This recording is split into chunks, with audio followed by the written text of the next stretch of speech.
राम राम विद्यार्थी मित्रांनो, आजची माहिती म्हणजे अशी अभूतपूर्व माहिती आपल्याला भेटणार आहे. लक्षात घ्या. काय शब्द शुद्ध कसा लिहावा. आता या ठिकाणी नगर शब्द आहे. या नगर शब्दाला जर आपल्याला एक नावाचं प्रत्यय लावायचंय, एक प्रत्यय लावत असताना पहिल्या अक्षरामध्ये वृद्धी होते. म्हणजे काय होतं, या ठिकाणी न आहे, न मध्ये कोण आहे, अ.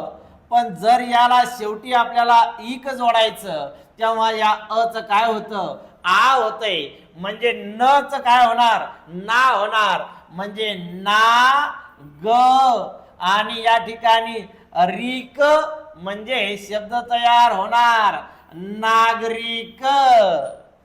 वेलांटी कोणती द्यायची लक्षात घ्या. शरीर आहे आपल्याला लिहायचं शब्द शारीरिक. कसा तयार होणार, शा च काय झालं, शा झालं, शारीरिक. कशी माहिती लक्षात घ्या. अध्यात्म आहे, अध्यात्म मूळ शब्द काय आहे, अध्यात्म. आता अ चा काय होणार आहे, आ होणार आहे. म्हणजे काय, इक प्रत्यय लावताना अ चा आ होतोय. म्हणजे अ मध्ये वृद्धी होते. म्हणजे शब्द तयार होतो आध्यात्मिक. आध्यात्मिक शुद्ध शब्द परीक्षेला विचारला जातोय. परंपरा